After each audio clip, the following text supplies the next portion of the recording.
ሰላም ጤና ይስጥልኝ ውድ የሶለዳ ሚዲያ ቤተሰቦቻችን እንዴት አላችሁ? ለዕለቱ ያዘጋጀናቸው አዳዲስ መረጃዎችን ይዘን ቀርበናል። እስከ መጨረሻው ከኛ ጋር አብራችሁን እንድትቆዩ በአክብሮት እጋብዛለሁ።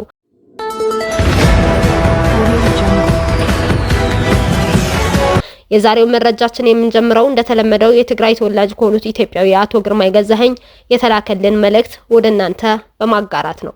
መልእክቱን አብራችሁን ተከታተሉ። ስለ ሻዕቢያ መጨነቅና መጠበብ የተለመደ ነው። የትግራይ ሕዝብ ገና ዛሬም የስብሃትና ቡድኑ ባህሪና እምነት የገባው አይመስለኝም። ይህ ቡድን ለትግራይም ለኢትዮጵያም አስቦ አያውቅም። ኢትዮጵያ ውስጥ የተተከለ ሻዕቢያ ጉዳይ አስፈጻሚ መሆኑን በምን አይነት መንገድ ሊያሳየን እንደምንፈልግ ሊገባኝ አልቻለም። ከህግ አገባብ ውጪ ለኤርትራ ነጻነት እውቅና ከመስጠት ጀምሮ የኢትዮጵያውያን ደምና አጥንት የተከፈለበት ሉዓላዊ ግዛት አልጀርስ ድረስ በመሄድ በማስረከብና በርካታ ባለፈው መጣጥፌ የዘረዘርኳቸውና ያልዘረዘርኳቸው ክህደቶችን በመፈጸም በተግባር አሳይቶናል። በተግባር የምናየውን ክህደት ለመቀበል አለመቻል የራሳችን ዳተኝነት ብቻ ነው ሊሆን የሚችለው። ስለሆነም ነገሩ አውቀሽ ከተደፋሽ ሲረግጡሽ አይክፋሽ እንደሚባለው አይነት ነው ሊሆን የሚችለው።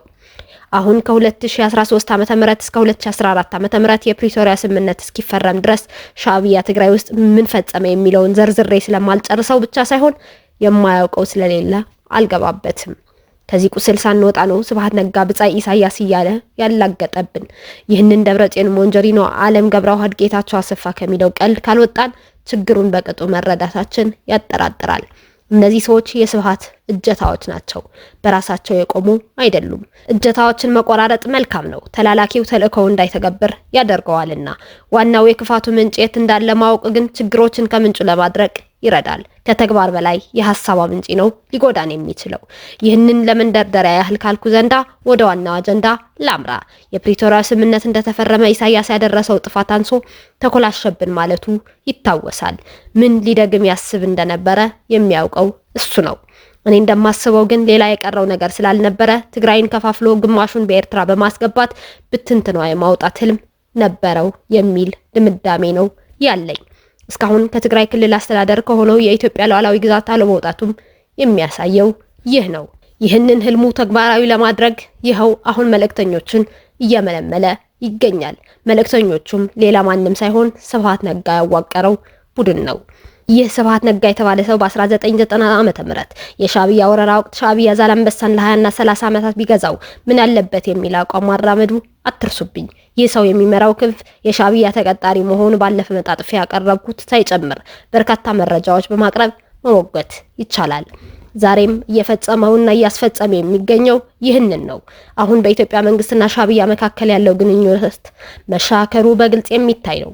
በመሆኑም ነገሮች ከቁጥጥር ውጭ ወጥተው ወደ አላስፈላጊ ጦርነት ቢገባ ሻዕቢያ የውስጥ አርበኛ ያስፈልገዋል። ለዚህ ተልእኮ ደግሞ ከስብሃት ቡድን በላይ ታማኝ ተላላኪ ማግኘት አይቻልም። ስብሃትና ቡድኑም ሳይጠሩ አቤት ብለዋል። አያድርገውና ጦርነት ቢለኮስ ሻዕቢያ ኤርትራ ውስጥ አንዲት ጥይት እንድትተኮስ አይፈልግም። ስለሆነም ትግራይን ለጦር ሜዳነት አጭተዋታል። ለዚህም ሳይጦሩት አቤት ሳይልኩት ወዴት የሆነ ቁልፍ ተላላኪና አስፈጻሚ በስብሃት ቡድን ውስጥ አግኝተዋል፣ መልምለዋል። ስብሃትና ቡድኑ አሁን ትግራይ ውስጥ የሚካሄድ ጦርነት ለትግራይ ህዝብ በመቀጠልም ትግራይን እንደ ክልል የሚኖራቸው ዕጣ ፈንታ ምን እንደሚሆን ጠፍቷቸው አይደለም። ስብሃት ነጋ የማይችለው ወይም የማይሆንለት ነገር ቢኖር ደግነትና ቅንነት እንጂ ለክፋትማ ማን ብሎት። ስለዚህ ውጤቱ ምን ሊሆን እንደሚችል በሚገባ አስልቶታል። ግን ጉዳዩ አይደለም። ተላላኪዎቹ የሚያውቁት መላላክን ብቻ ነው። በመላላክ ብቻ ምን አይነት ሀብትና ዝና እንደሚያገኙ ተለማምደውታል፣ አጣጥመውታልም። በሬ ሆይ ሳሩን ሳይታይ ገደሉ መሆኑ ነው። አሁን ትግራይም የትግራይ ህዝብን ቢጠፉ እነሱ እስከተጠቀሙ ጉዳያቸው እንዳልሆነ ባለፉት 50 ዓመታት በተግባር አሳይተውናል። ምንም አዲስ ነገር የለውም። አሁን የሚነሳው ጥያቄ የትግራይ ህዝብነት ትላንትናው ይሸወዳል ወይስ ነቅቶ ሁሉናውን ያስከብራል የሚለው ነው። እነዚህ ባለማወቅ የጥቅማቸው ጸር የሆነ የጥፋት ጉዳይ ለማስፈጸም የልማት ኮሚቴ፣ የወጣት ሊግ ኮሚቴ ምንትስዬ የሚላቸው እጀታዎችን በሚገባ በማንቀሳቀስ ላይ ሲሆን በታንክ ስም ያደራጀውን በነፍስሐ አስጎደም የሚመራው ማህበር ግን በተጠና መስመር የሚጓዝ አደገኛ ምስጥ ይመስለኛል። ይህንን በዚህ ላሳጥረውና ወደ ሌላ አሁን አብዛኛውን የትግራይ ኤሊት እያነታረከ ወዳለው አጀንዳ ነካክቼ ላብቃ። በኢትዮጵያና ሻዕቢያ መካከል ጦርነት ቢነሳ ትግራይ ምን አቋም ትውሰድ የሚለው አጀንዳ ሲያነታረክ አያለው። የግል አቋሜ ግልጽ ነው። እናት ሀገር የቆመችበት ላይ እቆማለሁ። እንበልና ከውይይቱ እንደማየው ሁለቱን የለየላቸው አቋሞችን የታወቁ ስለሆኑ ትቼ መሃል መንገድ ስለቆመው ትንሽ ልበል። ጦርነት ባይነሳ እመርጣለሁ። የሚያስከፍለውን ዋጋ ምን እንደሆነም ኑሬበት አውቃለሁ።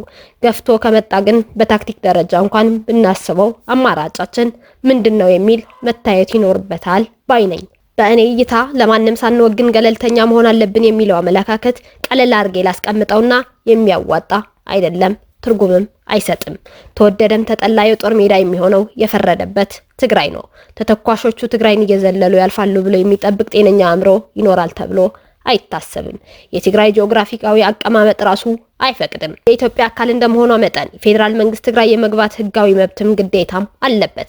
በበኩሌ እስካሁን በሻዕቢያ ቁጥጥር ስር ያለውን ህዝብና ሉዓላዊ ግዛት ባለማስመለሱ ቅር ከሚላቸው አንዱ ነኝ። ስለዚህ መከልከል አይቻልም።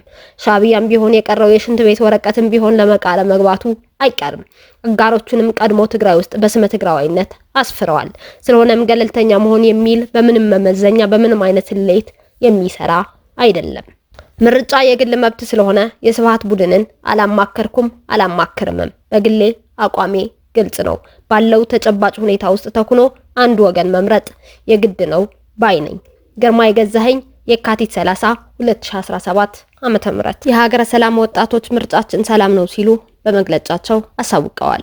በትግራይ ክልል ደጉዓ ተንቤን ሀገረ ሰላም ከተማ የሚገኙ ወጣቶች እኛ የሀገረ ሰላም ወጣቶች ምርጫችን ሰላም ነው ሲሉ ባለ 7 የአቋም ውሳኔ ባለው መግለጫቸው አሳውቀዋል። ወጣቶቹ በአቋም መግለጫቸው እኛ ወጣቶች ቀዳሚው ምርጫችን ሰላም ነው፣ በሰላም ኖረን ትውልድ ማስቀጠል እንጂ በየጊዜው ጦርነት እየተለኮሰ መሞት አንፈልግም።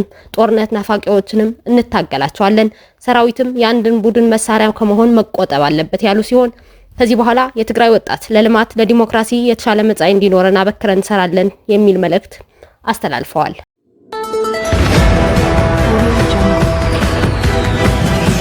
የምስራቃዊ ዞን የጸጥታና ሰላም ጽህፈት ቤት ኃላፊ ታግቷል ተባለ።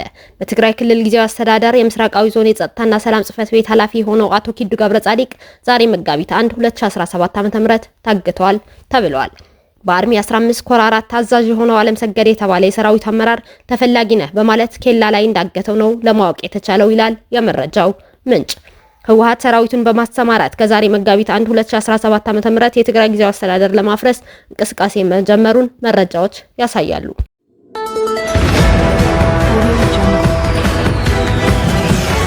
እኔ ስታርሊንክን ባጠፋው የዩክሬን የጦር ግንባር ይፈርሳል ሲል ኤለን መስክ ተናገረ።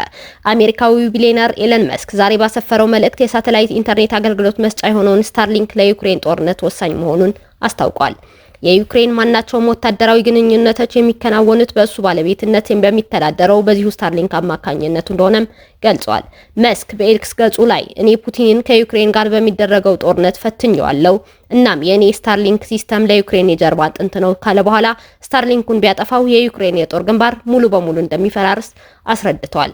ለዓመታት በተደረገው በዚህ ጦርነት ዩክሬን ላታሸንፍ ነገር ይህንን በማድረጉና ሰዎች በመሞታቸው እንደሚጸጸቱም አስረድቷል። ኤለን መስክ ጨምሮም አሁን ሁሉም የሚመለከተው ይህ ሰውን እየበላ ያለው ጦርነት እንዲቆም ማድረግ አለበት፣ አሁን ሰላም ያስፈልጋል ብሏል። ኤለን መስክ ይህንን መልእክት ያሰፈረው የዩክሬኑ ፕሬዝዳንት ዘለንስኪ ከሩሲያ ጋር የማያልቅ ጦርነት ማድረግ እንደሚፈልጉ ገልጾ ጨካኝ ካሏቸው ከቀናት በኋላ ነው። ሩሲያና ዩክሬን ጦርነት ከጀመሩ 3 ዓመታት የሞላቸው ሲሆን በሁለቱም በኩል ከፍተኛ ሰብአዊ ጉዳት መድረሱም የሚታወቅ ነው።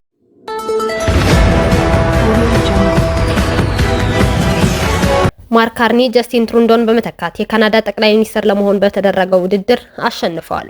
የቀድሞው የካናዳና ዩናይትድ ኪንግደም ማዕከላዊ ባንኮች ገዢ የነበሩት ማርክ ካርኒ በሊበራል ፓርቲ ለጠቅላይ ሚኒስትርነት በተደረገው ውድድር በከፍተኛ ድምጽ አሸንፈዋል። ምርጫውን ያሸነፉት የ59 ዓመቱ ካርኒ ካናዳ የቅርብ አጋሯ ከሆነችው አሜሪካ ጋር የንግድ ጦርነት ውስጥ በገባችበትና የኢኮኖሚ ትርምስ ውስጥ በወደቀችበት ወቅት ነው።